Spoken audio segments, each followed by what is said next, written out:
cracking, ladies and gentlemen? 49 coming at you, another community shoutcast for the OUSA Dota League Season 1. Just loading into game number 2 of 2IP up against Bambi Rising. It's a best of 3 series to determine who moves on to the LAN finals. Bambi Rising was actually able to take a very convincing game 1 victory off 2IP.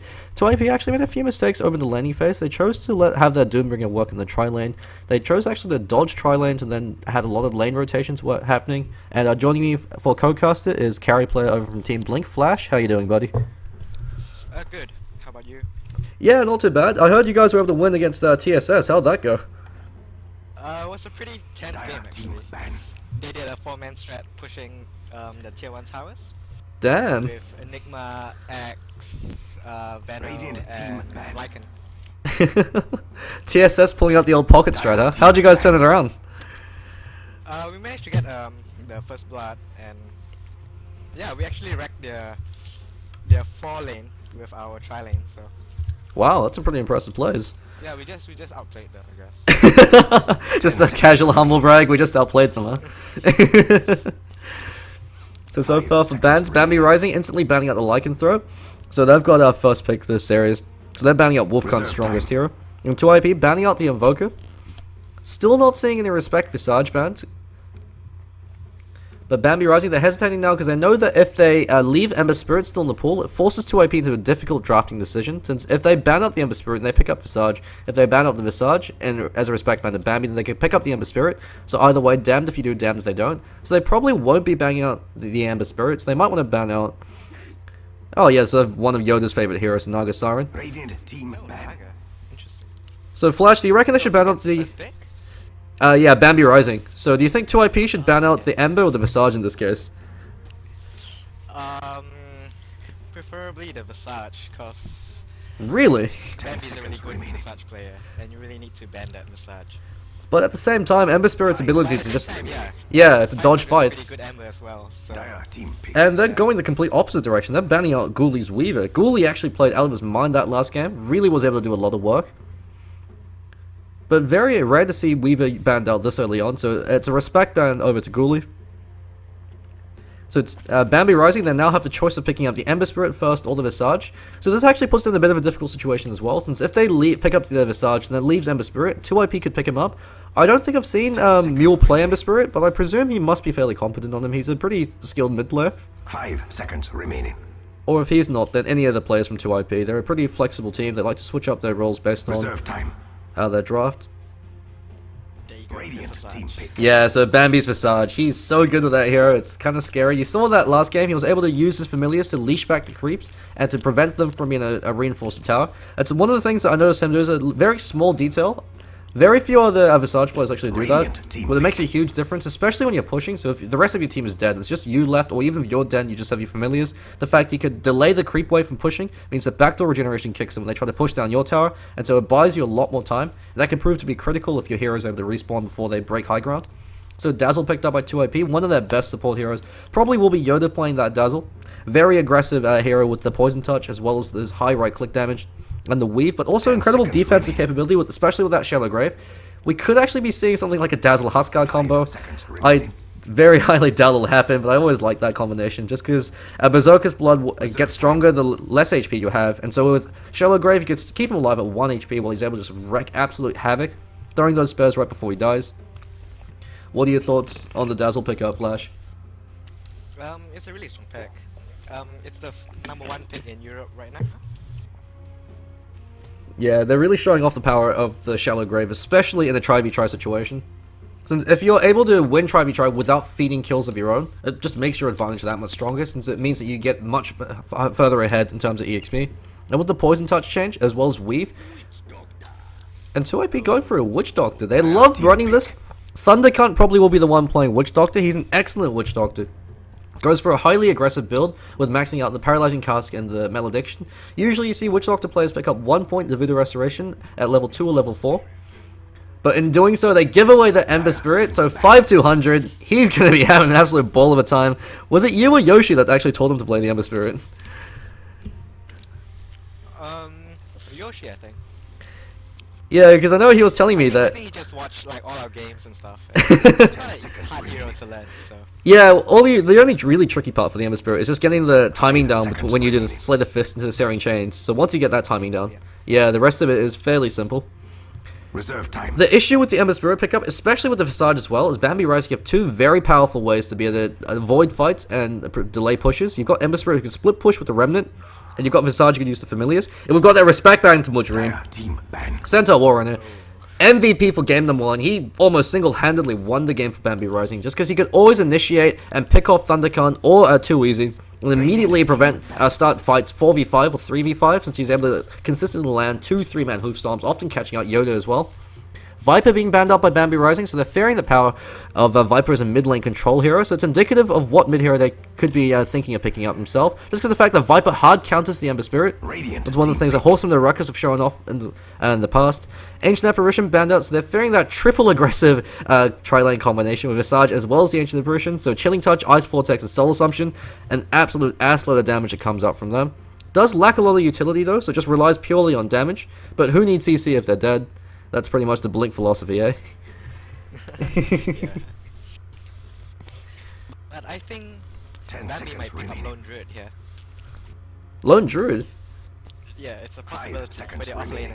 Oh, does Mudream play Lone Druid? Yeah, Huh. So with the... he's pretty good at Reserve it. time. Oh god, that's an absolutely terrifying combination. Just because you've got 3 ways then to delay pushes and to split push when the game drags on. And the fact that Lone Druid works very well with heroes such as Visage, you've got the Grave Chill to slow them down when the bear's beating on them, and Chaos Knight picked up. So Wolfcant, he's mad. He wasn't able to do as well as he did in that last game, so he's picked up one of his better heroes, the Chaos Knight. Incredible amount of aggressive tri-lane power coming out from 2IP.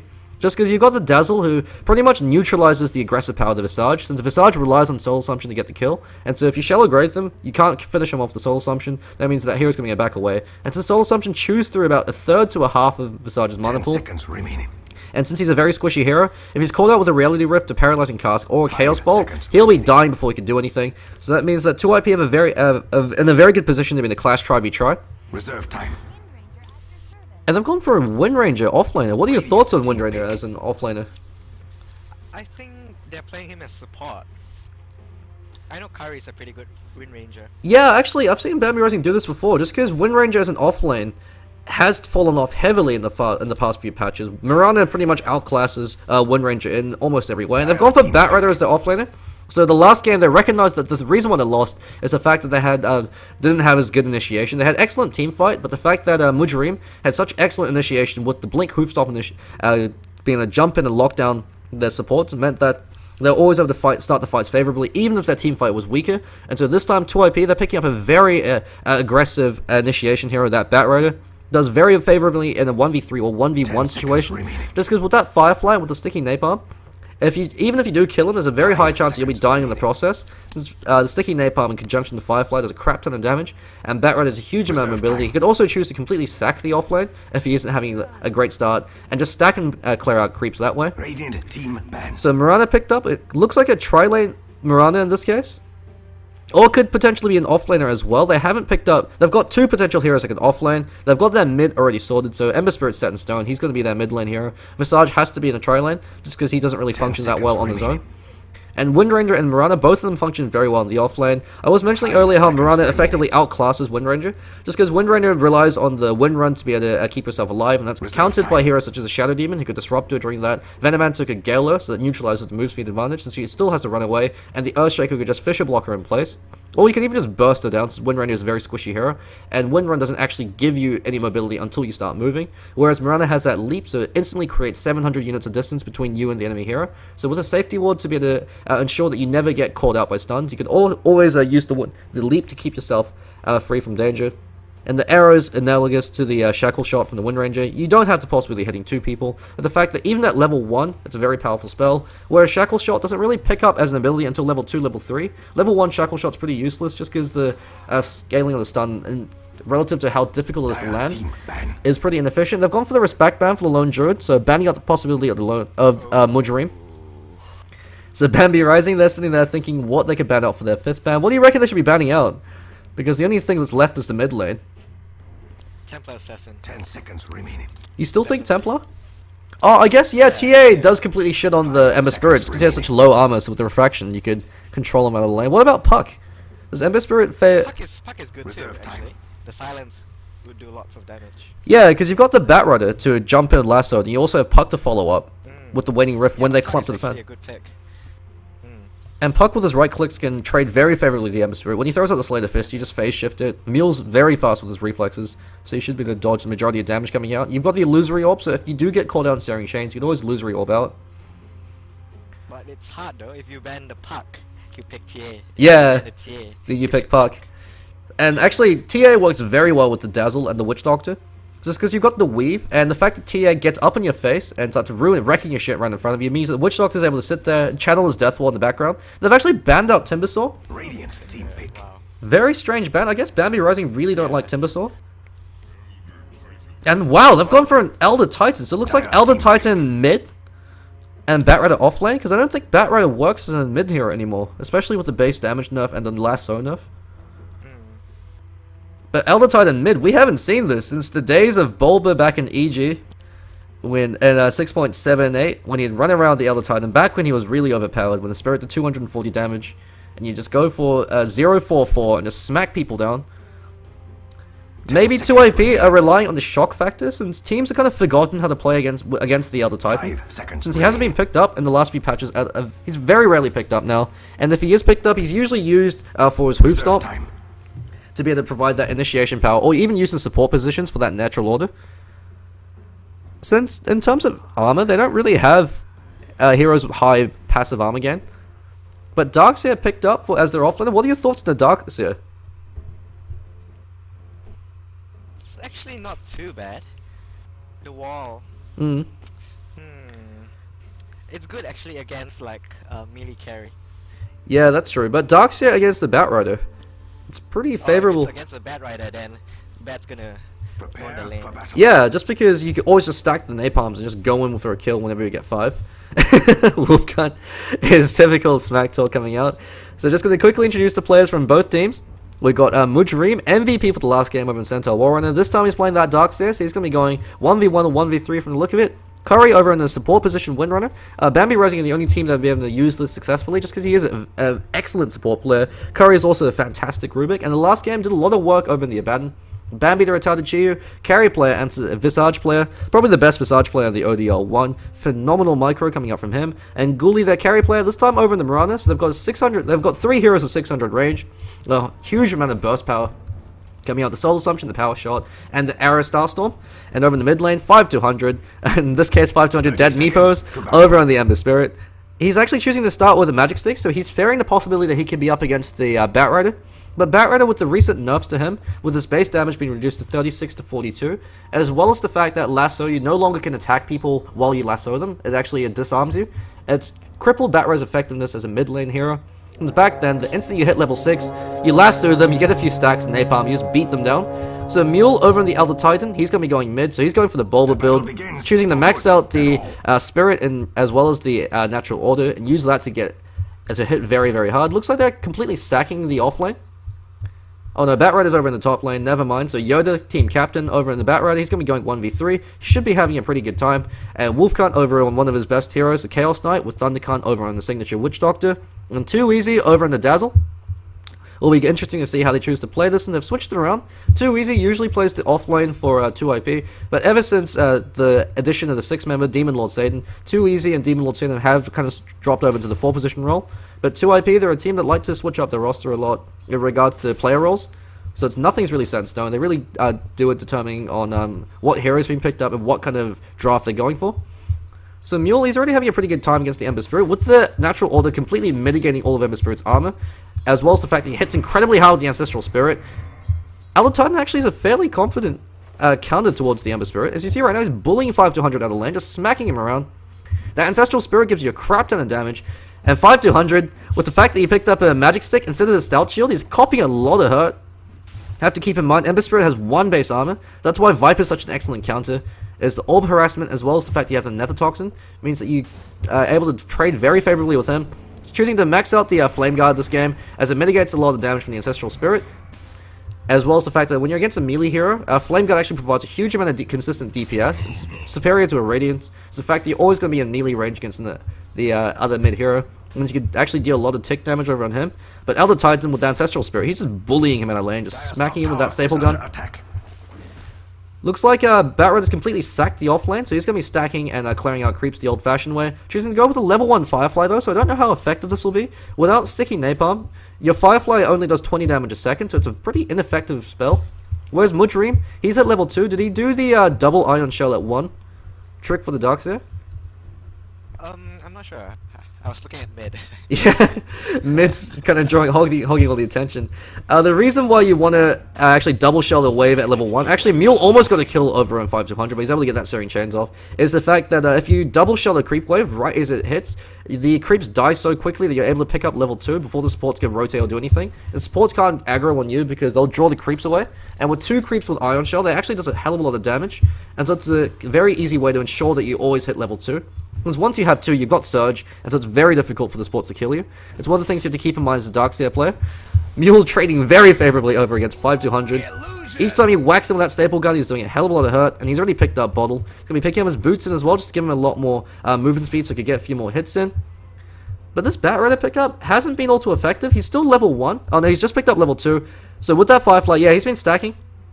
So he's really going to be relying on that to be able to get his gold. Triple stack coming up from him very shortly. Does the Batrider Smoke of Deceit jungling trick still work, or I haven't actually been keeping up on that. Sure. I think you don't even need a Smoke of Deceit actually. Yeah, because I know with Darkseer they changed it so that when creeps take damage they can't see the enemy hero, they just run away, and so it really crippled Darkseer's effectiveness. Although with Darkseer usually you just Ion Shell one of the small creeps and it kills off the rest of the wave anyway. Yeah. So Wolfcut and Mule doing very well in terms of CS. Ghoulie, even though he's completely uncontested, not doing so well in the CS. It's just because Mirana, while she's got an excellent animation and attack point, she does have fairly low base damage. 5200 could actually be taking a fall here. One more right click and Mule stable guns him in the face. 5200 overcommitted and Mule's patience really paying off. He tanked the hit from the tower and that sealed his fate. Just because with 1 armor and no stout shield, you're copying a lot of damage from that tower. He's at level 6, so he's severely beating the Ember Spirit in lane. 11 CS in Ember Spirit compared to 23 for 5. Mule is double his CS and has denies over on him as well, so he's crippling the amount of EXP he got. As well as the fact that he just picked up a solo kill. Looks like he's probably going to be picking up Phase boost very shortly. No, he's going for Treads. I feel sad for them. What are your thoughts on Treads against Phase for the Elder Titan Flash? Elder Titan. I'm actually not sure. I think Treads... Yeah, Treads could be better actually. Really? For more like tanky build. I've always need to be like. Oh you don't need god. to move into like storm and stuff. Yeah. You can use his illusion thing. Oh, I don't know. The reason why I feel like Phase is superior is like right now, right then, he could have gone for a kill with the movement speed from Phase as well as the Ancestral Spirit. He could have just smacked down 5200 and tanked the tower. About time. But Mule picking up a very early point over in this Earth Splitter. Very strange build coming up from him. Usually, you actually completely forgo your ult until level 10, level 11. Just because the Earth Splitter it takes 3.17 seconds for it to proc. And when you're against a hero like an Ember Spirit, you can either walk out of the way or Remnant out of the way. Its effectiveness is highly limited, so you don't usually want to pick up your ultimate until you have a few points up in your Hoofstomp. But Pat going up into top lane, Ghoulie actually missing a very embarrassing error there. Curry taking a lot of damage from the tower. And Yodi's going to get a lot of free XP since he knows that the creep wave is pushed forward. Since Bambi Rising recognizing that they're completely uncontested, they want to take that tower to open up space for the support heroes. But 5200 being bullied out of lane, the thing to keep in mind though with the Ember Spirit is even if you completely lose the laning phase for whatever reason, the fact that you could dodge fights with the Remnant and pick up farm through split pushing is what makes him such a dangerous hero. Since a lot of other mid heroes, if you shut them down the laning phase, they become effectively useless, such as a Viper. If you beat Viper in the laning phase, he can't do a goddamn thing. Unless he's able to get a lot of lucky pickoffs. And Mudream actually might be taking full. Never mind, he just barely lives. No, Dazzle finishes him off with the Poison Touch. So Mudream, usually a very safe and patient offlane player, falling apart to the aggression coming out from that tri-lane. Looks like they blew everything they had, judging from CK's mana. So he threw out the Reality Rift, the Chaos Bolt, the Poison Touch, and with a few cheeky right clicks from the Witch Doctor with that Paralyzing Cast and Malediction, able to seal the deal. Mule going to pick up an Invisibility Rune. 5200, he instantly backs the hell away. He's got Remnant up though, So he should probably be placing a remnant defensively in case he gets dove Radiant's upon by top Mule. tower no longer radiates. And while it happens, Bambi able to take the top tower. So he gets the last hit on that, taking away from Ghoulie, but that gives him a lot of farm. But he's only level 3 though, you have to keep in mind. The fact that they're completely uncontested, so therefore weren't able to get any kills in their offlaner, means that the tri-lane, and the fact that Ghoulie actually wasn't able to get that much CS as well, Bambi's tri-lanes actually failed, even though they were completely uncontested. What do you mean they fail? Oh, well, I mean, usually if you're completely uncontested, you assume the tri-lane farmer is going to get so much gold that's worth it. But you look at Ghoulie CS, he's 29. Mule's got 42. Wolfcant's got 23, but he's also got an assist gold. So he's got a lot more EXP than him. And it doesn't really look like they've been stacking or pulling all too much either. Oh, never mind, no, they've been stacking the hard camp. So they've got that going for them.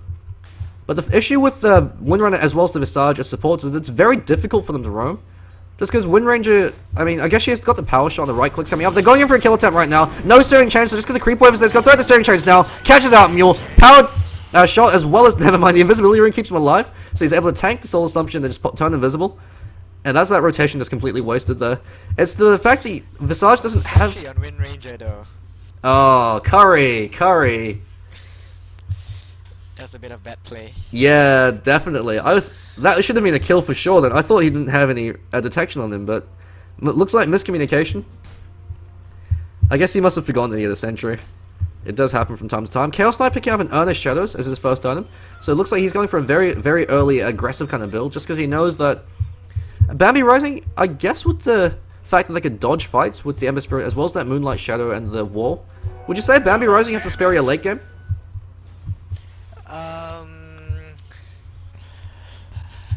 I think so actually. If you get the farm on Mirana, Yeah. Ember, it's pretty deadly. Because you've got a lot of ways to completely dodge fights. You've got the Familiars to leash back the creep wave. You've got Ember Spirit who can split push with the Remnants.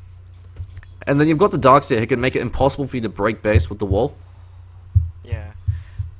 But once like Wolfkind gets his like Manta and ulti, Yeah. it's Seven pretty hard to stop. Chaos Knights knocking on your door. Yeah. Ember Spirit, he's going to pick up Phase Boots. So excellent pickup for him, gives a lot of more aggressive power. I know Snow favors the Arcane Boots, and the rationale for that is Ember Spirit's only limited by his mana pool in the early stages of the game. So Arcane Boots also equally valid pickup on him. But I guess if you're confident in your rune control, going for a Phase actually works out more in terms of aggressive capabilities, since it gives you that extra chasing power with the Phase ability, as well as the fact that your Slate of Fist do a lot more damage. But Mule, doing a lot of work over in that mid lane. He's completely shut down the Ember Spirit. He's forcing both supports from Bambi Rising to rotate over mid, just to ensure that Ember Spirit's able to get some CS. But while that's happening, Ghoulie over in the top lane. Blink. Oh dear God in heaven. 9.5 minute blink from Batrider. This is the reason why he used to be picked up in picked or banned in every single competitive game. He's been successfully nerfed 3-4 times now, and he's still picked up. That just shows you how powerful the hero is. He used to be considered borderline overpowered back when they ported him over from Dota 2 and they finally fixed all his bugs.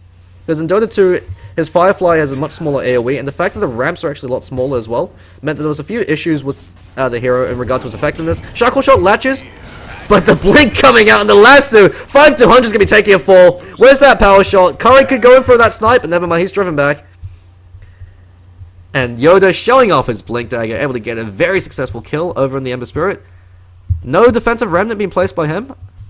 So that's a bit of a misplay, just because especially when you're up against the Elder Titan who could just smack you down, you probably want to always be careful and just have that remnant placed just in case, since it's got a low enough cooldown that if you do decide to go aggressively, you're not going to need all 3 charges. You usually only need 1 or 2 at most. But Dazzle getting a lot of the solo EXP over in the mid lane. Wolfcant decided to come over from bot. He's got treads flying out on him, that maxed out Chaos Bolt, and Reality Rift coming out and a little bit more EXP. It's actually been interesting. Thundercant's actually maxing out Malediction over Paralyzing Cask. I guess because he recognized he was up against the Darkseer as the offlane hero. Paralyzing Cask actually doesn't do anything against him just because he could surge himself away. Whereas the Malediction, having more points up in that, ensures that even though he's able to surge himself to safety, he'll still be taking the fall from that tick damage. But generally, Paralyzing Cask is the first ability you want to max out. Let's get the Dire's fact that at bottom level tower 4, doesn't even have 9 arms bounces, to defend including the itself. initial one. What a brave tower. Massive amount of teamfight capability coming up from that, just because it turns teamfights into a huge clusterfuck. You constantly got to be Dire's dodging bottom those tower bounces. is under attack. Looks like Ghoulie went for a Midas and Treads over Mirana, so he's playing that one position Mirana role. Mirana as a one position hero, I usually don't like it just because she needs so much gold to be effective. Because you want to pick up the Manta Style, then you want to pick up yet another damage item, so something like a Butterfly or a Maelstrom. Eternal Envy actually likes going Molnir as his first big item on the Mirana, so it gives him a lot of mid-game presence. That's because Mirana doesn't hit very hard, but if you hit very fast and get those lightning procs, you do a lot of damage that way. What are your thoughts on Mirana in the one position there, Flash? I mean, you're the carry player, you probably know this better than I do. Yeah, you definitely need lots of farm on her if you're gonna go on it. Yoda gets a Blink Initiation over Mujrim, so getting a bit of payback in the last game. Earth Splitter flies as well, so 3 seconds stun. That Shackle isn't going to matter for a goddamn thing. Never mind, few more right clicks, and the poison touch kills him off. Ghoulie came in, leaps out. He was caught up with the Echo Slam.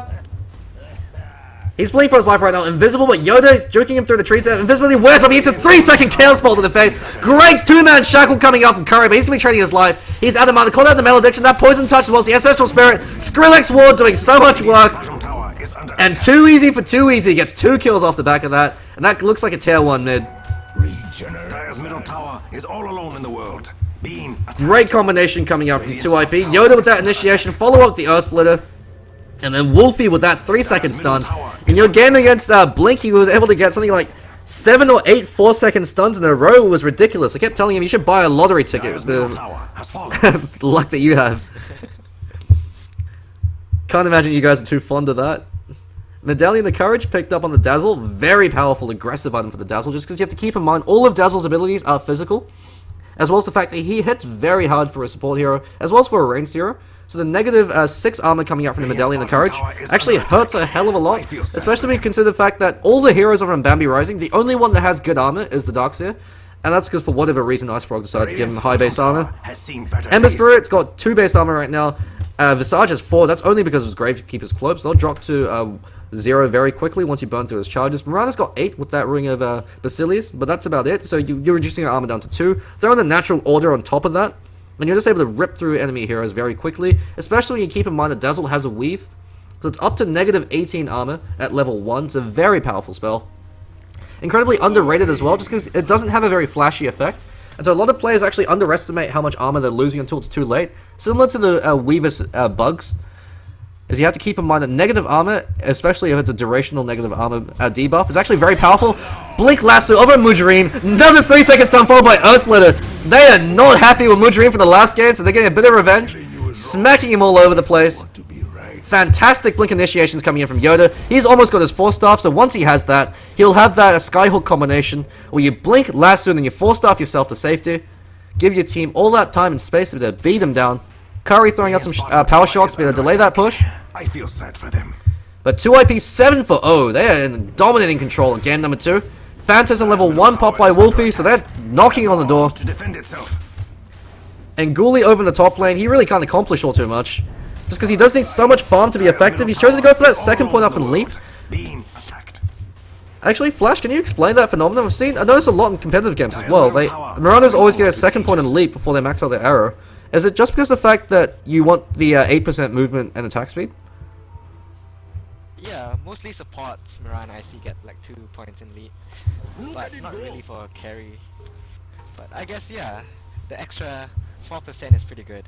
Yeah, that's what I was thinking. That's the only way I can really rationalize it, because otherwise maxing out arrow seems to do a lot more work. I guess the fact with the recent buff with Mirana's leap, it actually applies the buff from where you leap instead of where you land. It used to apply where you landed. So if you leap with your allies around you, you're providing that effectively a free drum's worth of movement and attack speed to your allies. So I guess that second point actually is fairly potent. Just because it's a It also perfectly... gives, like attack speed bonus. Yeah. Like before that it didn't. So So the 16 I attack guess that's speed... another reason. Yeah. Yeah, and the 8% movement speeds. It's pretty nice. Just because arrow only goes up by an extra 90 damage. So I guess you're justifying it with the increased right clicks you get being more than the amount of damage you're getting from the arrow. However, maxed out arrow in Starstorm actually does a crap ton of burst damage. Something like 960 burst damage or something along those lines. If you get the double Starstorm and follow up with the arrow. 980. So a fair amount of damage that can come out from that combination. If you do land it perfectly though. 5200. He's picked up phase and drum, so even though he has died twice so far in the middle lane, he's still picked up his core items, so he's been able to recover fairly well. That's just due to the fact that supports are able to buy a lot of space from him in the mid lane when he was being bullied. And they've also been stacking up the creep camps. That hard camp was cleared out by Ghoulie earlier. But 2IP, they're already grouping up. They know that their team fight's stronger. They're not going to make that same mistake they made in game number 1, which is getting too greedy and playing too passively. So this time, they're playing the style of game that they know best, which is to group up, take fight, take early engagements, and then force the enemy to react on them. Mule eats an arrow to the face, but with no support there, that's all Ghoulie can really do. Yoda actually blinks in balls deep, trying to catch up Mudream or Ghoulie. So instead, he's just going to kill off the creep wave. But Bambi Rising, they're actually able to trade. So Bambi was finally able to pick up level 6, so he's got his familiars up now. Very critical pickup for him. He also picked up Arcane Boots, so he recognizes that he's not having as good a start as he did the last game. Windrunner choosing to equally max out the Shackle Shot as well as the Power Shot. Usually you want to max out Power Shot first before you max out the Shackle, but I guess in this case, understands the fact that you're going to be fighting a lot more, so you're not going to have the luxury of having a maxed out Power Shot then Shackle. You want that maxed out Shackle ASAP. That's got to hurt. Mule invisible, scouting around. He knows that the instant the fight starts, if he gets behind them and throws out the Earthquake, he forces them forward, gets a 3-man Ancestral Spirit, goes in for this clap over on Tony. Blink Initiation over Mudream, negating his influence in the fight. Dust pops, so negates the Moonlight Shadow. 2 kills for the price of none. Flame Break pushes back Curry as well as that cast. With a lot of damage, 5200 comes back in. Malediction as well as Death Blow. Thundercut going balls to the wall. Gets a kill over on Curry. And they're going to take a tier 2 off the back of that. Thoughts on that fight, Flash? Just 2IP playing really well. 2IP, 2OP, huh? Just gonna do a quick golden EXP check. 4,000 EXP lead. Pretty significant this early on because it means the support's over on 2IP a lot higher level. 5,000 gold lead. Yoda's been absolutely on point with his Blink Lasso initiation. Especially with the recent nerf, Batraider's Lasso has a tiny AoE now. It used to be 150, now it's something like 50. So you literally have to be right on top of them, so you need fast fingers and fast reflexes to be able to maximize the usage of the lasso. They're already knocking on that tier 3. Mule actually taking a lot of tower aggro. He should probably de-aggro himself. He did not need to take that much damage, but he's got treads as well as drums and 3.2k up on him. What do you think the Elder Titan should be building right now? Maybe an AC? Yeah, AC. Good, yeah. Because Elder Titan's only drawback is his low armor. So having that, as well as the extra negative armor, so the Medallion of Courage, the Weave, and the Natural Order, you are hitting like an absolute truck. I was maybe thinking something like an S and Y. With the fact that... Could be good too. Yeah, the fact that he's got treads and drums. Yeah, and the movement speed from the Ancestral Spirit. He can just get up in people's face and smack them down. He's got the armor from the Weave, and the fact you've got Shallow Grave to bail him out if things get really bad. But you saw earlier over in the top lane right here, Bambi was able to utilize the familiars, leash that creep wave back, so he knows that they can't fight this, so he's just trying to delay it out, buy Ghoulie some time while he picks up his farm. He's picked up Maelstrom as his first item. Excellent mid-game pickup from the Mirana, as it gives you a substantial increase in her DPS. Wolfcut being his usual self. The reason why I'm such a big fan of Maelstrom over on Mirana is since she has 600 range, and since she's so elusive and mobile with the leap as well as the Moonlight Shadow, you're not going to be focusing the Mirana if she plays very well, so she wants to hang around the backhand, engage when you know that they can't fight back. And so having that Maelstrom means it doesn't really matter who you right-click. The AoE procs from the Maelstrom mean that you're dealing damage to the entire team, and coupling that with the Starstorm means you actually output a fair amount of damage to the entire enemy team. It's a pretty effective pickup on her. Also helps her farm faster, especially with the Midas. So you've got a huge amount of attack speed coming out from her. So already, about 2 attacks per second. You've got 33 attack speed from the Agi Treads, 30 attack speed from the Midas, and then an additional 30 from the Maelstrom. Hitting very fast. So while she doesn't hit very hard, you're able to get a lot of lightning procs and deal your damage that way. So Ghoulie split pushing the top lane. This is the right thing to do right now. Since if he went into this fight, unless he was able to land the best Sing Sing 5-second arrow of his life, he isn't able to accomplish anything. Just because I can just turn around and instantly focus him. Thundercat actually tanking a lot of tower hits. He's got to be careful. He's got a Mechanism up on him. Forced to blow it. He's going to be popped that salve as well, just because he's been taking tower hits this entire time. Too easy, invisible, blink, initiation over 5-200. Yoda goes on him. Where's the rest of the damage? He's able to jump out with that remnant as the lasso duration wasn't long enough, and Ghoulie takes a free tattoo in the bot lane. And the top lane, sorry, so great plays coming out from Bambi Rising, recognizing that they can't fight right now. So they need to try to delay fights as long as possible. Give Ghoulie that space. He's chipping away at your tier 3. So even though they're going to be losing your tier 2, that chip damage on the tier 3 could make it worthwhile, but Yoda instantly TP's back, scaring him off. Bambi Rising have a small window of opportunity to try to take a fight right now, especially considering Mule's actually on his own. Mule recognizes that the rest of his team isn't there, saying, guys, okay, I'm going to back off. He got a kill. He got a kill without lasso? What the hell? How did that even happen? He played really good. Bastard and lots of sticky napalm, and he was just dead. Ghoulie even saying to himself, why didn't I starfall? Yeah. How the hell? Play from Ghoulie there. Yeah, looks like Ghoulie's going to be going towards that BKB. It could be a Desolator coming up from him, but with the Maelstrom, I really don't like Desolator and Maelstrom. Just because... And the fact that a lot of the damage coming up from them, the reason why is, although then again, BKB, the only thing that really blocks is the Chaos Bolt, since the lasso is going to kill you regardless. Maybe he is going for a Desolator, using the attack speed from the Maelstrom. Possibly, yeah. Would have maybe preferred something like a Manta style, just because it makes it a lot trickier for Yoda to go on you, since when he blinks, you instantly Manta if you're fast enough with your fingers. It make it a lot more difficult for him to be able to leash the right one. Although Manta style actually is bugged in Dota 2 compared to Dota 1. In Dota 1, when you activate Manta style, it actually breaks any attack or spell ability usage, since you're split into 3 heroes. In Dota 2, it still maintains. So if you, say, cast Hex on someone, they pop Manta style, and you don't do anything else, you'll always Hex the right target. Whereas in Dota 1, it actually cancels the Hex order. So it's a bug that Valve really need to fix. Cask over on Bambi, but with no one to bounce to. Thundercunt's just being a little bit cheeky. Yoda actually blinks and goes balls deep! Catches out Ghoulie! Ghoulie drags him down from the high ground. He's over with the rest of you peasants. He gets knocked down with that 3-second Chaos Bolt. Amazing initiation coming out from Yoda over on Batrider. They recognize that the reason they lost that last game is the initiation coming out from Mujrim, so this time they're taking it to them. They're showing off the power of a 2-piece initiation with that Batrider. And that's the reason why this hero used to be picked up or banned in every single game. That instant pick-off and isolation power is too brutal, just because there's no real counter to it. Abaddon's a pseudo-counter, but the fact that once you pick up a 4-star, you can position yourself before you can get that Aphotic Shield off, since the cast range of that Aphotic Shield is 550, whereas the 4-star pushes you 900.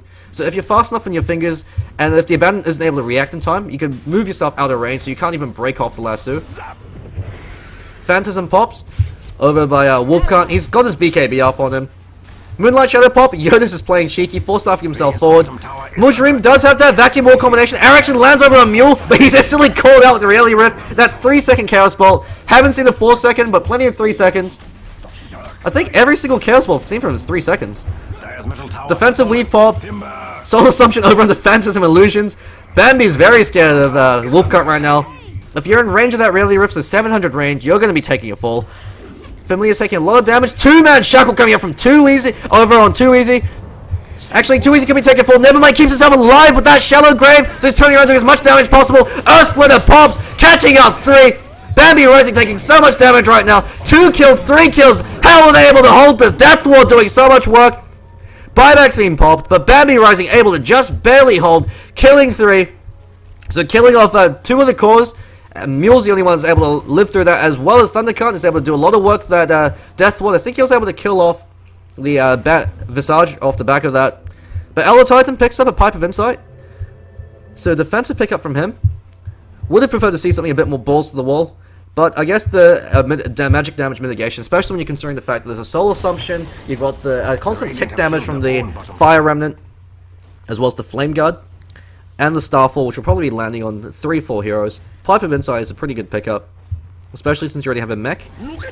And looks like Witch Doctor almost has his Aghanim Scepter, so get ready to crank some Skrillex Flash. We're going to be seeing some sick Witch Doctor plays from Thundercunt.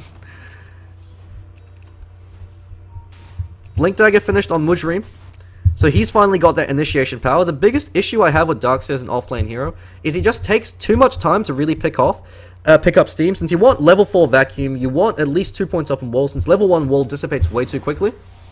And then you want that maxed out ion shell as well. And so since Darkseer, you usually want to pick up 2 points in the surge to ensure that you don't die in the offlane. means that you're not going to be you're not going to hit your peak until level 10, level 11. Whereas the Centaur Warrunner, the instant he's level 7 or level 6 and is able to pick up a blink, he's peaked. He can do so much work for the rest of your team. Darkseer really has to pick up a lot of farm and EXP before he could do that. And so while he does scale a lot better into the later stages of the game, with that massive teamfight combination coming out, with the vacuum into wall, the fact that Bambi Rising don't have another massive AoE spell to synergize with the Darkseer, I don't know, I'm kind of questioning the Darkseer pickup, to be honest. What are your thoughts on this, Flash? Yeah, it's not being really effective. I mean, if they had something like a Shadow Fiend mid, then I can understand, because you vacuum them back into the Requiem, but what's happening? Ghoulie, caught out with the lasso, Malediction, 3-second Chaos Bolt once again. I don't think I've seen another second stun coming out from that Chaos Bolt. Every single time, 3 seconds. But hey, that's a hell of a long time. Just the lack of, like, another AoE spell to really synergize with that Darkseer. I guess they just picked him up just because they just needed a solid offlane hero. But even then, I would have preferred to make a Clockwork. I felt that would be more muttering speed. Yeah, clock would have been a lot better. Oh, that's not good. Because he's so difficult to kill. Creep Wave has been delayed by Bambi's Micro, but since Creep's already in the high ground, backdoor regeneration is disabled.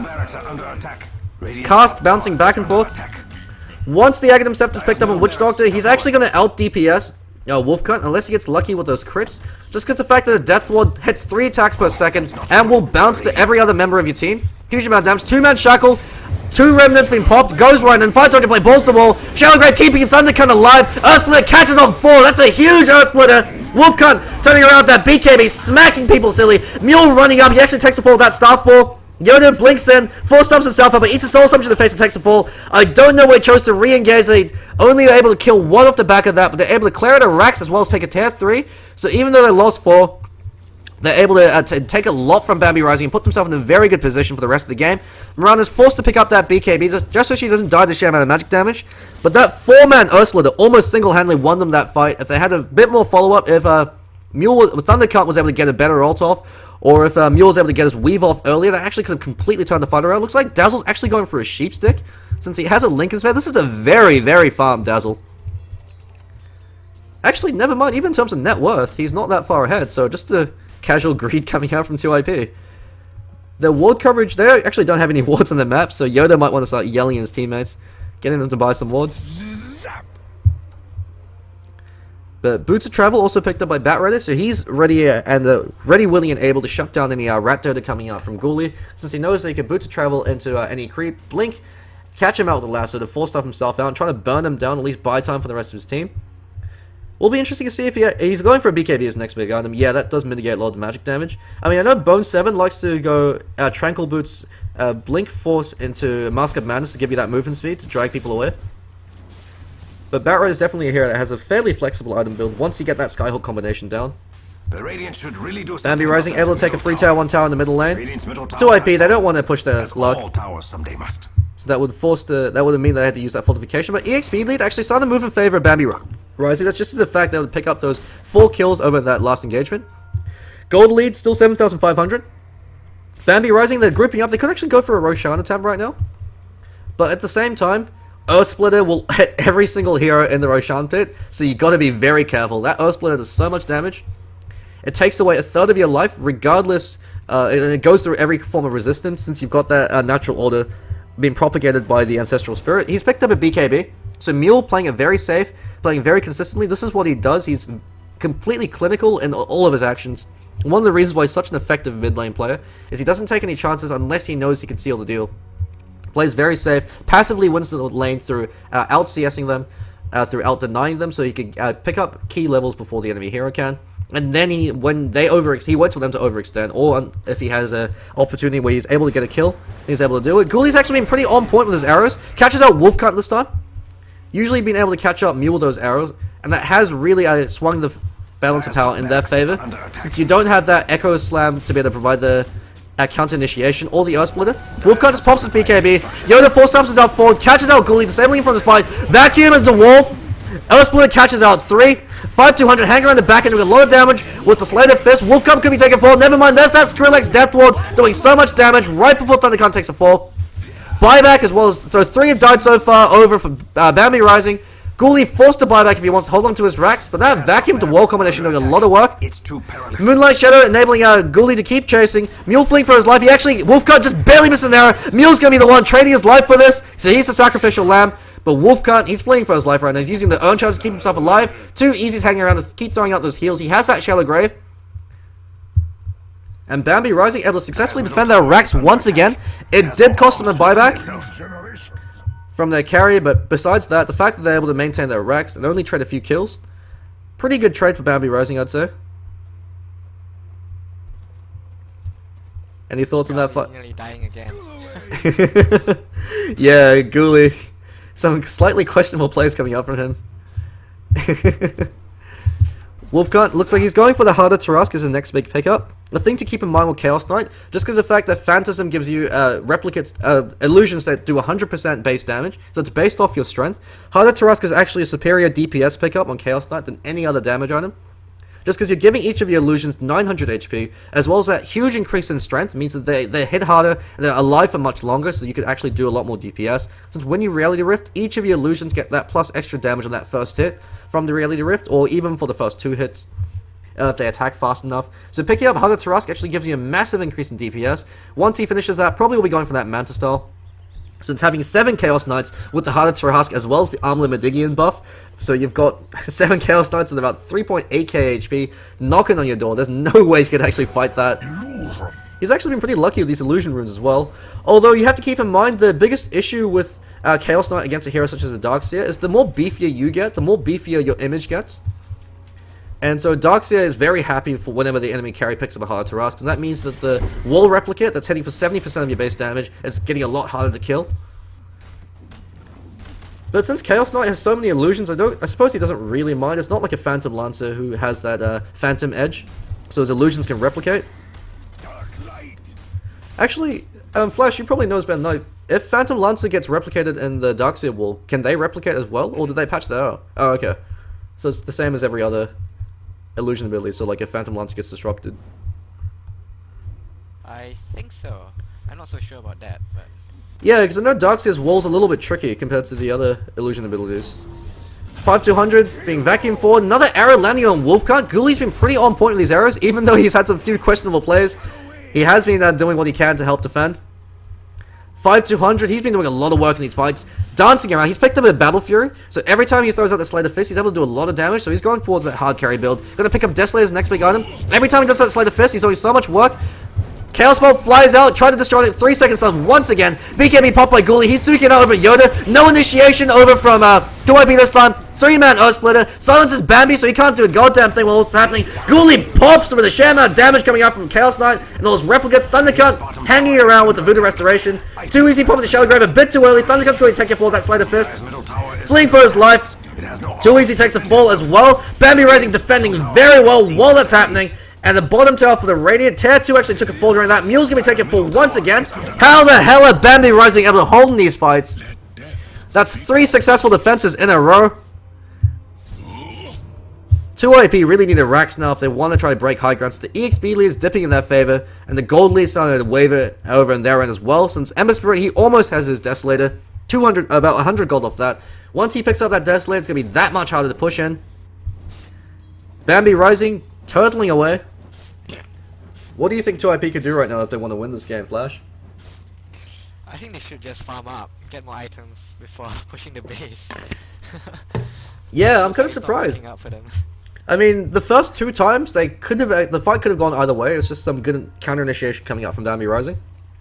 But now that they've lost 3 times, they really just need to back the hell off, keep farming, finish your next wave of items, and then going for a push. So Chaos Knight looks like he's actually going for a Satanic over the Harder Tarask. Would have actually preferred the Harder Tarask, just because over on the Chaos Knight it actually provides the highest increase in overall DPS than any other item. But I guess having that second life come in with the Satanic Unholy Rage is a thing to keep in mind. But the fact that his BKB is starting to wear down, so it'll be 7 seconds now. Satanic picked up by him, so it still does give him a lot of survivability, but it doesn't transfer over to his illusions. The only thing his illusions get is the HP that you get from the raw strength, as well as the base damage from that. He's picked up a Smoke of Deceit, so it looks like they're probably going to go for a Roshan attempt. But you have to keep in mind though, Roshan is a very risky gambit for both teams. since over on Bambi Rising, not only do they have the dire side advantage, they also have Darkseer. So Darkseer and Roshan will always be able to get a 4-5 man vacuum to wall combination. And 2 IP, they've got Batrider who could jump and drag a hero off, as well as Elder Titan. They'll throw out Earth Splitter. If he throws an Earth Splitter, say, from this angle, he will hit every single hero in the Roshan pit. And when you start a fight with a third of your HP completely missing from the get-go, as well as that greater maim, hell, it's a huge advantage over for them. Elder Titan, he peaks at the 20-minute mark though, so Mule's been doing his best to pick up the utility item for his team by picking up that pipe. He's got that BKB now, so he can stand tall in these fights and start smacking people around, but he really needs another wave of items. So something like a Shiva's Guard or a Soul Caress would be really nice. I guess what they can do is they could smoke gank and push through mid lane, so that gives them vision. Yoda actually has been a bit subpar this initiation. Never mind, catches out 5 to 100. If they kill him before the fight starts, Earthsplitter catches out on 2. Never mind, catches out on 3. Able to instantly kill 5 to 100. Never mind, able to get kills off the back of this. They weren't able to finish him off in time. Wolfcut being kited around. He's going to be taking a fall. Bambi Rising, some amazing defensive plays coming out from them. 2 IP are falling apart right now to the defensive power of Bambi Rising. 5 complete team-wide. That's a free Roshan for Bambi Rising. Wow. Yeah, that wall. Wonderful. They really need patience coming out from 2 IP. They needed that next wave of items. They're actually throwing away their lead. Is under attack. And while that's happening, Creep Wave is passively pushing down to tier 3. It's been chipping away, doing so much damage over in that top tower. Tier 2 bottom tower fell apart to Creep Aggro. And yeah, Bambi Rising really should look to go for a Roshan kill. They need another wave of items up on them. Dazzle, ever since he's picked up the ultimate orb, his items haven't progressed at all. He could have picked up a 4-star from him. So a bit of greed coming out from the Dazzle. The Witch Doctor has his Aghanim Scepter upgrade, but he doesn't have a chance to get his ultimate off in these fights. Just because Yoda's initiation, it was amazing in the first 30 minutes of the game, but the last few fights, he hasn't been able to catch people off in time. So he's been using that 4-star to get himself forward to ensure the lasso, but that means he's then caught in a bad position, so he can't drag the hero back to give his team the rest of the time to finish him off. And 5 to 100 on that Ember Spirit doing so much work. You see him right now split pushing, using that Fire Rem to push out the lane, then jumps right back out. That wall and the vacuum combination, I guess that's the reason why they picked up the Darkseer. Since you vacuum him, then you throw out the Sleight of Fist with the Battle Fury. And you've got that cleave proccing on all of them. So much damage. Yeah, Battle Fury gives you the highest increase in overall DPS with the Sleight of Fist, but that's only if you're able to get more than 2 cleaves off. So with that vacuum to ensure the cleaves, I guess it actually is a pretty good combination. So you don't have any immediate synergy coming up from them, but you've got that subtle synergy once you do pick up that Battle Fury. 5 to 100 probably should actually start stacking Battle Furies now, just because you've got the Darkseer vacuum to ensure that you always will get a few cleaves off. Or I guess if he picks up a crit. Actually, crit probably would be better, since if you get a crit cleave, that pretty much wipes the entire enemy team. That's the issue with Elder Titan as one of your core heroes, is for the first 20 to 25 minutes, he's pretty much unstoppable just because he hits like a truck. At level 9, he'll be hitting about 240 with a few procs from the Ancestral Spirit. So if you go for something like Phase Drums, you could just whack people down all day. But the later the game gets, the more ineffective you become, since you still have that natural order, which is very nice. But you need a lot of items to keep yourself alive in the fights. So the fact that he doesn't have any armor gaining items right now, since he picked up the BKB and the Pipe of Insight, as opposed to something like a Soul Caress or a Shiva's Guard. These are the right clicks coming out from Ghoulie, as well as 5 to 100 are just tearing him apart. Mirana looks like he's going for the Manta Style, so good pickup from him. His items haven't really progressed all too well, just because he's been buying back in all these fights, but the fact that he's been saving gold for buyback, and he's been landing these great arrows to be able to initiate or to counter-initiate, has done a lot of work for his team. Yoda's items haven't progressed at all ever since he's picked up that Ogre Club. So he really needs to finish his BKB before he goes in, just because he's been popping like a pimple the instant he jumps in, just because they all turn around and start whacking on him. Chaos Knight probably wants to finish his Manta Style. They really do need to take a breather, rest, relax, do some yoga, get your farm up, and then try to take Roshan or get a pick off, and then try to take another Rex from there. The fact that you're 1 Rex ahead already gives you a great position in the map, since it means that Bambi Rising constantly are on the back foot. But if they continue to drag the game, and the later the game goes, with the fact that they've thrown away a huge portion of their advantage. Arrow flies up from Ghoulie. Actually, he's going to cop Wolfcut in the face, but no follow-up since Yoda's hanging around the wings, waiting for him to go in. Bambi Rising playing the long con. Actually, gold difference is completely neutralized. So this is a massive lead in favor of Bambi Rising. They actually have the superior team fight right now. EXP lead's actually 14,000, and Bambi Rising's lead 2 AP have completely thrown the advantage they had 20 minutes into the game. They're playing catch-up now, and it's a dangerous game to play, considering the fact that your lineup is built around that mid-game, whereas Bambi Rising, with that Darkseer, their late game is always superior to yours, just because that wall scales with your carries, and looks like he's going to have enough gold to finish that Shiva's Guard in about 300, that's going to make him that much harder to kill, especially against a hero such as the Chaos Knight, who doesn't have such massive attack speed. Looks like Bambi Rising actually able to sneak a Roshan kill. I don't think 2IP know what's happening. Oh no, they're grouping up. No, they know something's up, not quite right. Yoda might be face checking, but never mind, he's going for some farm. So Bambi Rising able to take a free Roshan. As they give that to 5200, gives him a huge amount of additional damage in these fights. Since for Ghoulie, he's usually buying back in these fights anyway, and he's so mobile that it's difficult to be able to kill him unless you waste the lasso on him. 5200, much more likely for him to die. Yeah, so he's doing a lot more overall DPS in these fights. Remnanting than TP's on out. He's doing a lot of work. He's got enough gold now to finish his Chrysalis and start building towards that Daedalus. So he's about 1.5k off that Daedalus. It's going to do so much work once he finishes it. Since Chaos Knight with the Satanic pickup, I'm really not a big fan of it. Satanic's a ultra late game luxury item that you pick up once you've finished all your other items.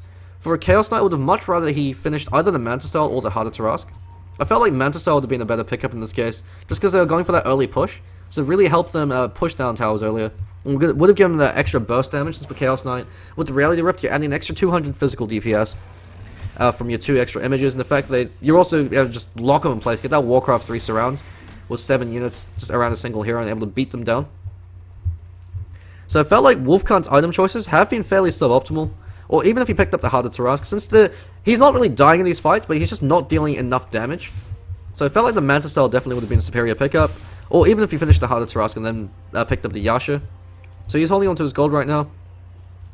It's the issue with Chaos Knight as a hard carry. It's similar to Mirana. You do need a lot of gold if you want to scale into the later stages of the game. Goes in for the blink to try to kill the familiar, but Bambi instantly drops them. Wolfkant's going to be praying to the RNG god, since if he gets a crit, he can instantly kill one of the familiars, but Bambi instantly resummons them. He doesn't want to feed any gold at all.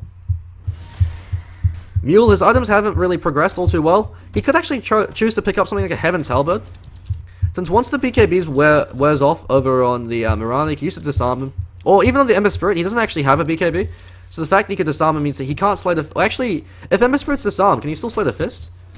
No, because slay the Fist works like Omnislash. Yeah, no, so it actually won't do anything if you disarm him.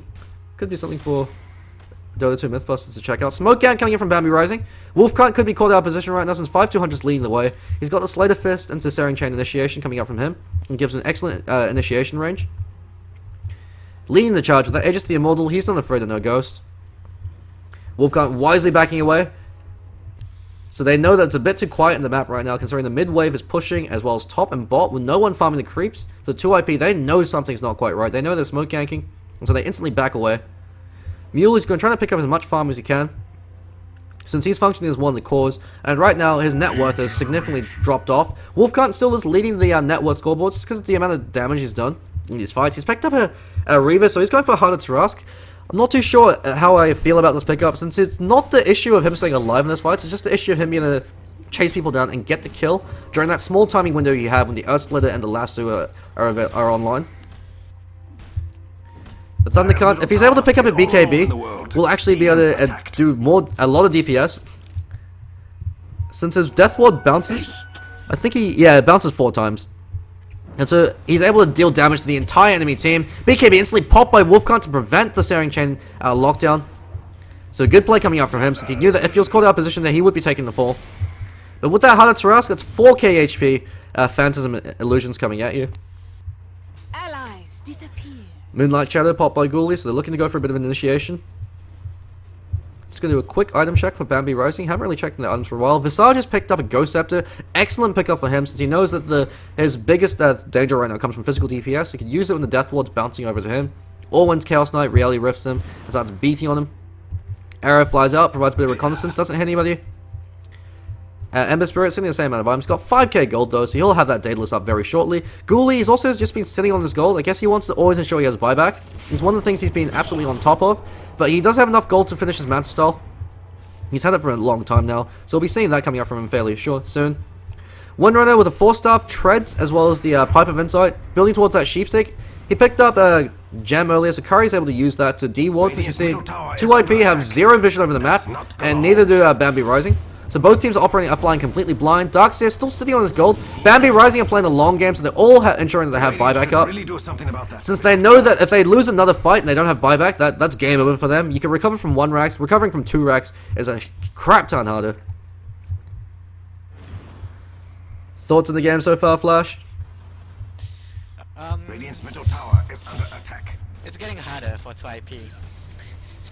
Bambi's just getting more farm, more map control. Yeah, they had a small timing window in the 20 to 25 minute mark where if they backed away, took a Roshan kill, or even just able to just keep farming, they could have easily won. But instead, looks like 5200 actually misplayed. He could be taking a fall. Never mind, he's got the Aegis Immortal, so he wanted that to pop. Just give him that, bring him back to full HP.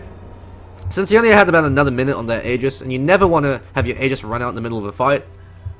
So they're going to back away, but you saw how much damage that one Slayer Fist did. Took away a third of our 2 easy as well as Thundercunt's HP.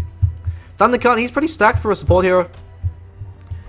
With the Mechanism as well as the Aghanim Scepter up on him. If he's able to get a good ultimate off, he could single-handedly win the fight, or at least turn it in his team's favor. But the fact that he's being... Oh, he went BKB. Oh, wow. 5200 playing very safe. Yeah. Kind of surprised he picked up the BKB. Yeah, considering the lasso is going to go through it anyway. And the only other real form of magical damage is going to be that Earth Splitter, but Earth Splitter will still deal the physical component. Bit surprising that I don't feel like 2IP have enough magic damage to justify BKB on the Ember Spirit. On the Mirana I can understand, because you don't want to eat that Chaos Bolt. So if you Chaos Bolt, you're pretty much dead. But on the Ember Spirit, especially when he's been playing so defensively. Yeah, I think crit would have been better. Yeah, but Bambi Rising, they don't want to make any mistakes right now. They want to win this series. They're playing it very safe, playing a long con. It's one of the things that Bambi Rising are renowned for. They'll drag the game out for as long as they need to if it means they win. They play very safe and very conservative. So that objective-based Dota that Ghoulie was talking about, they like to hang back, generate as much farm as possible, and only when they feel absolutely confident will they finally move in for the killing blow. So you've got the unstoppable force of 2IP clashing against the immovable object of Bambi Rising, doing some great defensive play. Shiva's Guard finally finished as well as the Manta Style from Ghoulie. So Ghoulie, with the Maelstrom as well as the Manta Style, he's actually, so he's starting to output a fair amount of DPS now, since you see how often he's proccing those lightning procs. And it does a decent amount of damage, although the pipe is mitigating some of it. Shiva's Guard over in Darkseer, very good counter carry pickup against Wolfcunt, since he doesn't have as much attack speed as an agility carry. So you see right now, it's getting about 1 1/3 attacks per second, so with that negative 40 attack speed, quite significant, since that's about a fifth of Chaos Knight's attack speed right now, and it also propagates over to his images, which is a lot more important, since the illusions are the ones that are really doing that damage. It gives you another way of being able to kill them off. Looks like Chaos Knight almost has harder to Taurus, so not saving from buyback from 2IP, they're spending their gold when they can. Could prove to bite them in the ass if they lose these fights, but the fact that they've got that 1 racks lead is giving them a bit of confidence. 2,500 gold lead in favor of Bambi Rising, just because they have a lot more map control right now, they're able to farm a lot more. 14,000 EXP lead, I feel this is a lot more important, although you have to keep in mind that a lot of the supports and the heroes are level 16. Now Batrider wants to hit his level 16 just to decrease the cooldown of the lasso, as well as to increase the duration. He's finally picked up his BKB. And so Yoda, he's going in for initiation over in mid. Yeah, if he catches out 5200, oh, great remnant coming out from him. Instant zip out. They're going in over in Wolfcunt. Shackle coming out from Curry. Great plays, but Wolfcunt is incredibly tanky. He's got that Satanic as well. Pops BKB, throws out the 3-second Chaos Bolt. Where's that Satanic? He's popping it, beating down 5200. Damn Bambi. Instantly kills him. Vacuum into wall, doing so much work. Actually kills off Chaos Knight. Yoda's caught in as well. Vacuuming Moochring, but it's too late. He's already got the wall. Thundercunt gets a very late ultimate, doing as much damage as he can, but he can only do so much. Mule's caught out completely on his own. Ghoulie just leaps away and smacks him down. And that's another team wipe for Bambi Rising. Ghoulie just barely able to keep himself alive. 5200 buys back during that fight. And that could actually be game for 2IP. They've got enough momentum now to be able to push them a set of racks on their own. And even when they respawn, Chaos Knight without Phantasm. Yeah, Chaos Knight without Phantasm as well. Can't fight this. I felt like 2IP really squandered the advantage they had. And by consistently trying to take that top set of wrecks instead of chilling out, farming, and securing their lead, they really threw away that advantage. Elder Titan buys back. But Elder Titan with no Earth Splitter, and with nobody else there to back him up, there's only so much you could do. I guess he's going to try to delay it with that Echo Slam. So he catches out 3. It's just Bambi beating on that Rex. Radiant's middle barracks are under attack. They should retreat. But I feel like the momentum Wait, swung They don't have legs. too much in favor of Bambi Rising. They're too far ahead now. Thundercut got a pretty good ultimate off, but it was way too late. If he got it off earlier, he was able to do a lot more damage, but he had to wait until the vacuum was off cooldown. So that vacuum was able to catch him out. 2 heroes are caught up with a sleep. A 5-second window for them to choose to go in. Yoda's coming around from the side. He's got his lasso off cooldown. Instant blink out from Mudri and Moonlight Shadow to ensure the retreat. Bambi Rising playing very safe. They chose not to overstay their welcome. And they know they've got the game in the bag now. They've got a massive advantage. And they also have buybacks up on all their important heroes, aside from 5200. It's another reason why Ember Spirit's such a powerful hero, is with that huge mobility that comes up from the Fire Remnant. If you kill him, if he has buyback, he can always instantly jump back into the fight, similar to a Nature's Prophet. When the late game kicks in, you always want to have gold for buyback, so that if you get initiated and wipe down the first stage of the fight, you buy back, zip in with the Remnant, and you're able to clean everybody up since they've used all their big spells to kill you. Creates a huge amount of impact, similar rationale to the Nature's Prophet or to the Storm Spirit. Those high mobility heroes that can be anywhere on the map. You want to make sure you have buyback when the late game comes around, just because it means that you're effectively fighting a 6v5. Makes it that much more difficult for 2IP to go for the kill. They're smoked up, so they could try to sneak a Roshan. Although the vacuum wall combination coming from Mudri, he's been winning a lot of these fights. Smoke actually pops on Thundercut. He knows something's not quite right. He's actually caught in a very awkward situation. He could be bait. He backs off, instantly pinged out by Curry, who's been watching that map. Visage picks up the Aghanim Scepter. And Harder Tarask finished on the Chaos Knight. 5200 using the Slate of Fist. He actually could be caught out the Lasso. Lasso catches up 5200. Chaos Bolt stacking that stun. 4-man Impale as well as the 3-man Earth Splitter. 5200 could be taking full. Never mind, he's able to rend himself out. Keeps himself alive. Finally takes the fall. You see that Death Ward, Skrillex Ward doing so much damage. Dubstep power coming out from Thundercut, able to completely win that fight almost single-handedly. Chasing down Curry. Fleeing for his life. Blinking from Yoda. Uses the sticky napalm to prevent that slow rate. So even if he's able to turn around and get that Shackle shot off. And then actually 2IP could turn the game around right now. He's going to force out buybacks. You don't have buyback on Ember Spirit. Mirana can't really do too much on his own. Wall has been popped. 2IP, they're going for the jugular. They know this is the best window of opportunity they have right now to win the game. So Chaos Knight with that hard Tarask choosing to go for this, but Wolfcut has to be very careful. It's going to be a lot of damage. He's going to use that Satanic to be able to keep himself alive. Where's that Chaos Bolt? Doesn't have enough mana for it. Using Satanic right now over in a creep to keep himself alive. Familiar's doing so much damage. Mushroom actually could kill Chaos Knight. He pops that BKB, he turns around, starts smacking on him, Just like me. saying, "Get away from me." Yoda's there to provide that backup, waiting for the Harder Tarask to regenerate him. And Bambi Rising, they're able to hold on to their Rex. If they're able to take that top Rex, I feel sad for them. 2IP could start to turn this around. But no, they're playing it safe. They're backing around. Never mind, no, they're sticking around. They know this is the best window they have to be able to turn the game. With 5200 not there, Ghoulie on his own can't do enough damage, especially without the vacuum wall from Mudreen. Blink lasso over and Ghoulie. Ghoulie's gonna be taken full. He's gonna be forced to buy back. Bottom tower has seen better days. He instantly buybacks. Wolfguard smacking on your racks. 2IP could be turning this around after a very intense game. We could be seeing a game number 3 there, Flash. And they instantly retreat, knowing the 5200 will be off cooldown soon. Too easy, he's gonna be a sacrificial lamb. Caught up that sheepstick. Mule Flea saying, "Buddy, you're on your own." They're all fleeing, they're all out of mana.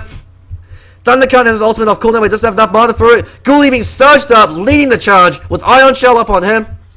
Yoda hanging back, you able to use that Flame Break if necessary to draw him off. He blinks out. Thundercut, he could be sacrificing his life as well. Flame Break pushing him back, trying to buy him some time, but he's caught out with the snare from the Shiva's Guard, as well as that attack speed from Ghoulie. Look how fast he's flicking out those arrows. And Thundercut finally takes a fall, but 2 Rexes down in favor of 2IP. What are your thoughts on the game now, Flash? Oh, it was so tense. I think Bambi just have to go for all or nothing. Yeah, that's the only option they have now. I mean, they've done everything they can to try to hold this. They've had some amazing defensive plays coming out from Mudreen. Baiting out the Vacuum over in Roshan. Great plays coming out from 2IP. So they recognize Vacuum is the reason why they're losing these fights, as well as that wall. And so once you waste the wall, Darkseer can't really do anything on his own. He has that Vacuum the Iron Shell. But when your Chaos Knight has about 4.1k HP, he could shrug off anything you throw at him. He really should save for buyback right now, since he knows that since Bambi Rising, if they win a fight and catch 2IP without buyback, they could go for the jugular, take out the tier 3, the Rax over the mid lane, and go for tier 4 and try to end the game there, or at least try to go for Megas. But while that's happening, Bambi Rising, they go for Roshan. I don't think 2IP can contest this, although then again, all their ultimates are off cooldown. You saw the power of that Witch Doctor ultimate in that last fight. He wasn't locked down for the first time in the entire game when he had that Death Ward channeling, and it did so much work, bouncing through the entire team. It does a lot more damage than the Zeus ultimate, just because the bounce range is 900 bounce range, and it bounces to all 4 heroes, so if you get a ward off, if you hit one hero, you're effectively hitting the entire team. 3 attacks per second, Death Ward does a shit ton of damage, able to single-handedly get a lot of kills, drives back Curry.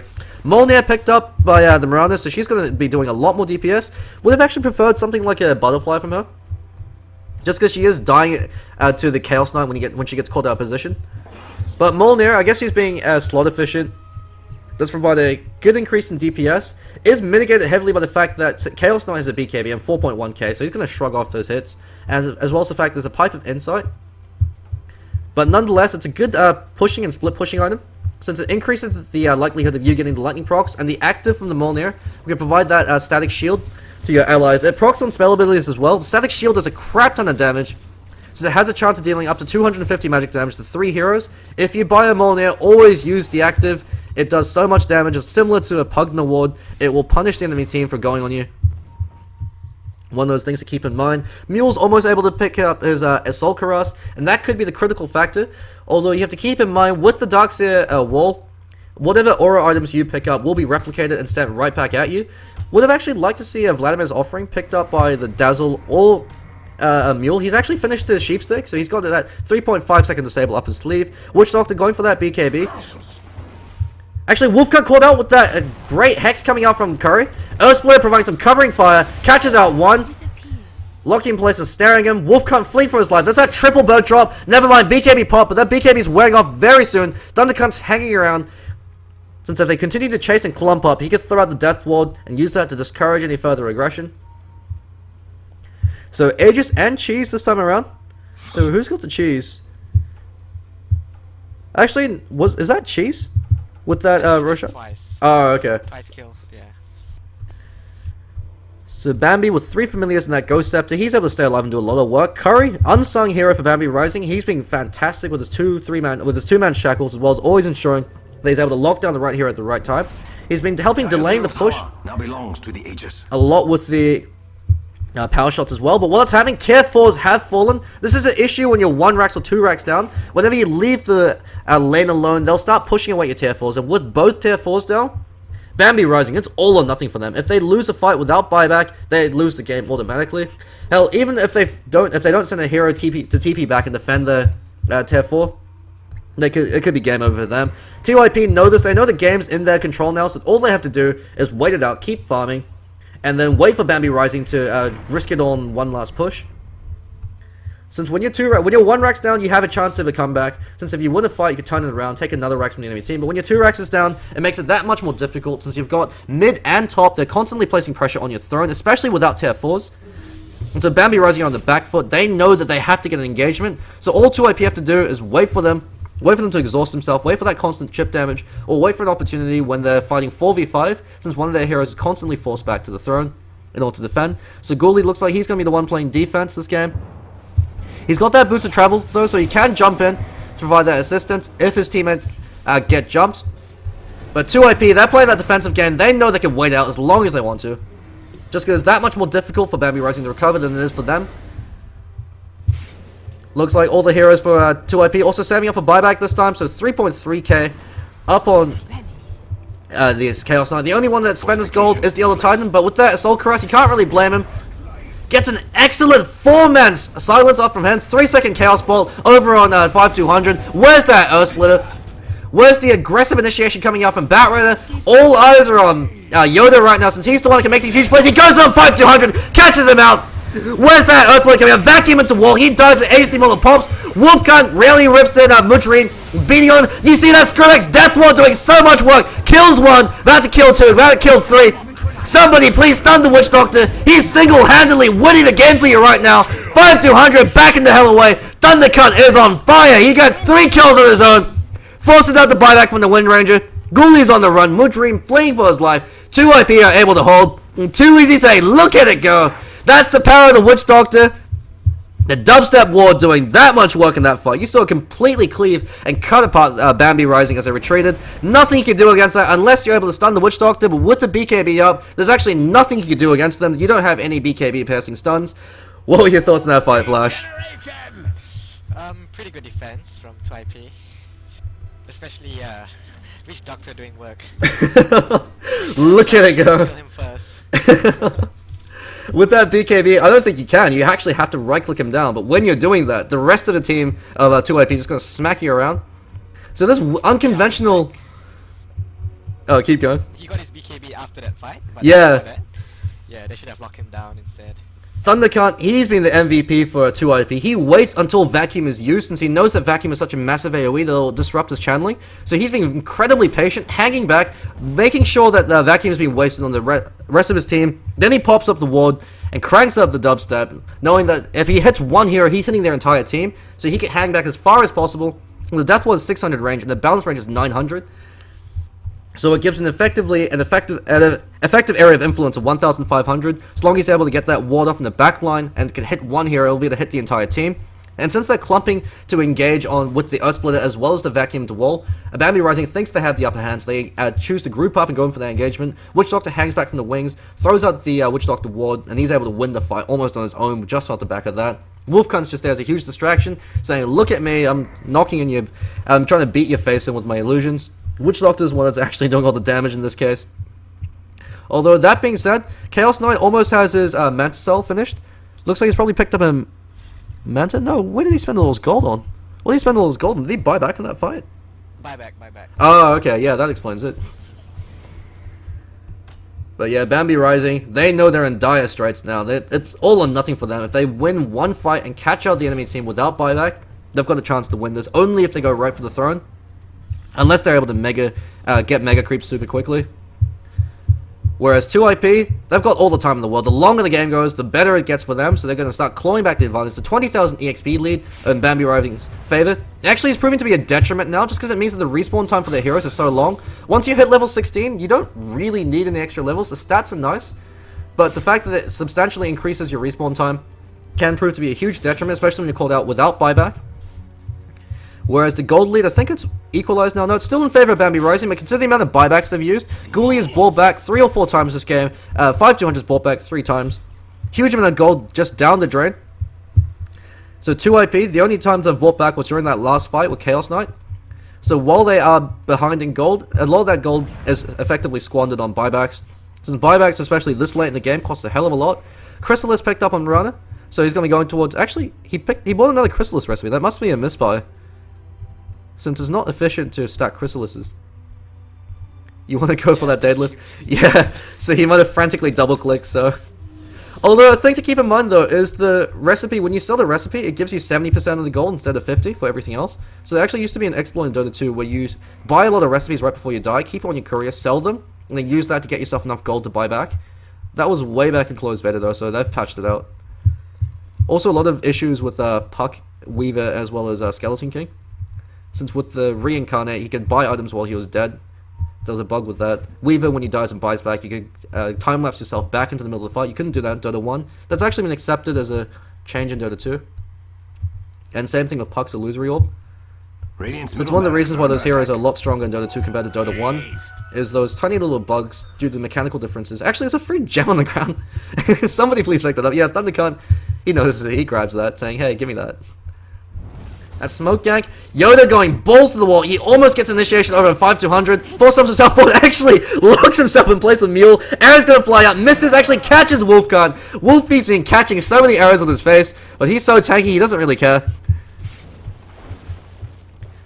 4.3k HP up on him. Considering the fact there's 4 of him with the Phantasm, and with a Manta style there's gonna be 7. Dire straits for your team. They're grouping up. They're waiting for Roshan to respawn, since Roshan will be up very shortly.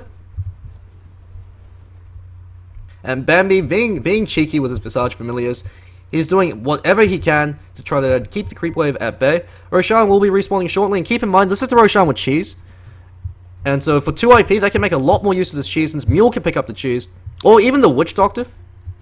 It is my Since duty to inform you that the longer Radiant's Mule's middle alive in the is fights, under the more attack. work you can do with that natural order, since it strips away all your base armor. So it means that Mirana effectively has, as I say, 0 armor. If he gets on top of Mirana has absolutely 0 armor. Same with the Ember Spirit. The carries over in Bambi Rising actually don't have any armor increasing items. Visage has 0 armor as well, although you've got 20 armor coming in from the Gravekeeper's Cloak, but a few ticks of the Death Ward will instantly burn that off. Wind Ranger, 0 armor on him. Golly just realized he bought the wrong recipe. Things must be tense over for Bambi Rising. Although, keep in mind, since it's a best of 3, if they lose this game, it'll just mean that it goes over to game 3. Sheepstick up on Batrider, so he's sick of being out of range with that blink. So he knows that if he blinks on you and you're just out of range, he can hex you, then drag you back. And then you've got another Sheepstick up on 2 easy as well. Bambi Rising, the only Sheepstick they have so far is the one over in Wind Ranger. She's had it for a very long time. Ember Spirit saving his gold. He's got enough for that Daedalus, so he should probably buy that, since there's no point in holding gold at this point. If you have enough for buyback and an item, you want to pick it up. Darkseer, he probably wants to be building towards a Sheepstick, but he's been buying back a lot in these fights as well. Just because he hasn't been as effective as he was before when they were face rushing your racks. It's been a lot more difficult to land a Vacuum Wall combination offensively when you don't have any other abilities to lock people in place. So he's been doing the best he can. He had some phenomenal defensive plays in the 20 to 35 minute mark when he was able to hold off 3 successful base pushes over in the top lane. But now that he's using them aggressively without any other form of lockdown, the Vacuum Wall isn't doing as much work as you'd like as an aggressive implement. So game number 2 is really showcasing the power of the advantage the defender has over the aggressor. Just because when you're attacking, it forces you to group up. And so the defender, especially if you have an ability such as the combination such as the Vacuum to Wall, followed with the Slate of Fist, you're doing a crap ton of damage before they could even get anything off. Whereas if you're the aggressor, if you don't have any reliable lockdown abilities, since the Batrider initiation is always superior to the Blinker Vacuum Wall coming out from the Darkseer, since you don't have another ability to synergize it with, aside from the Slate of Fist, but that doesn't provide you any lockdown. Daedalus picked up by the Mirana. Would have actually preferred to see a Butterfly picked up by her. Since it's not really an issue of damage against the Chaos Knight, it's just being able to stay alive to do that damage, so the instant you get caught by the Reality Rift, Ghoulie just pops. So Daedalus is nice, but since Reality Rift has a 700 range, Wolfcunt's been very good of focus firing that Mirana down whenever she hangs around the wings. At the same time, though, it does give her a substantial increase in DPS, and Ember Spirit! Divine, nice. We were talking about balls to the wall and final gambits, and Ember Spirit says, fuck your Daedalus, I'm going for a Divine. We're seeing a Desperation Divine right there. If he picks up a Daedalus on top of that, one lucky crit can win him the entire game. So similar to a Gyrocopter or a Medusa, Divine Rapier is an excellent Desperation pickup for the Ember Spirit, just because he has an ability that enables him to get free hits on the entire enemy team. He's being pinged out by Mule. Mule might have actually spotted out the fact there's a Divine Rapier. Arrow to provide reconnaissance over on Roshan. They're going to try to take Roshan, but at the same time, you don't want to take Roshan against an Elder Titan, just because Split Earth, Earth Splitter will hit everything. And if you get caught out with the Earth Splitter, it's pretty much game over at that point.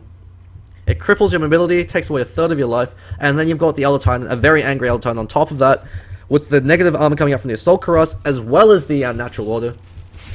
He's able to rip through your paper. 2 IP, going for a cheeky Roshan kill. They know it's difficult for Bambi Rising to go for this, since if Bambi Rising wastes their Vacuum Wall combination outside of their base, could very well be game over. So Chaos Knight picks up the Aegis, Mule picks up the Cheese. Excellent combination to give it to. So to Elder Titan, the longer he's alive, the more damage he's able to provide to your team through the Natural Order. And Chaos Knight, for whatever reason, if he happens to die through the Satanic, through the 4.4 KHP he has, he comes right back into the fight. He pops Phantasm, so they're going for an all-or-nothing Hail Mary push over in the bottom lane. Currency tried to delay it, but you've got some slow siege coming out. BKB pop, 5-200, caught out. Earth Splitter flies, it's going to catch out the entire team. There's that Blink Vacuum combination. Thunder can't hang around the back, and he drops that ward. That ward is doing so much work once again with that BKB. Curry's hanging around. He's able to hex up Thundercunt. Never mind, Thundercunt actually didn't get his BKB off. He got a little bit cheeky. Got a bit overconfident, but Wolfcunt's going to back him up. They lose 1 in exchange for 3. 2 easy dies in the background. Arrow flies through and misses. Die, lose that bomb down. 2 second stun. For once, another 3 second stun with 1 crit. Smacks down Windrunner. Ghoulie slept. They don't have vision. Mule just smacks him down. And that looks like game. No way Bambi Rising can recover from this. Mega creeps without any tier 4 towers. GG called by Bambi, and we're going to be seeing a game number 3. Flash, what are your final thoughts on the game? What a game. Dire's What a ancient game. is a 70 minutes. Is this the longest game of the ODL 1? I think so, yeah. Yeah, buddy. We're going to be seeing a game number 3. So just going to be taking a quick break. I'm going to grab some water. I'll be right back for the finale of this series. Stay tuned.